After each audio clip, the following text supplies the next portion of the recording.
আল্লামা যখন ইন্তেকাল করলেন, আমি তখন মালয়েশিয়া থেকে যুক্তরাষ্ট্রে একটা কনফারেন্সে যোগ দিতে যাচ্ছি, কাতার এয়ারলাইন্সে। মালয়েশিয়া থেকে দোহাতে নামলাম। দোহায় যখন আমার ট্রানজিট, তখন শুনতে পেলাম যে আল্লামা বিদায় নিয়েছেন।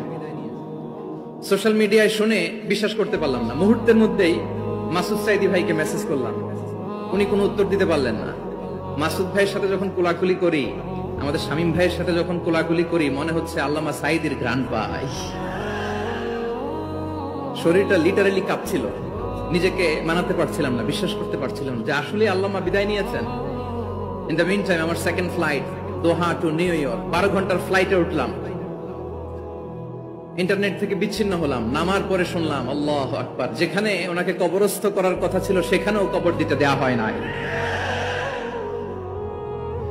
ছবিগুলো দেখতে লাগলাম, হাসিমাখা মুখ, হাসিমাখা নিথর দেহটা।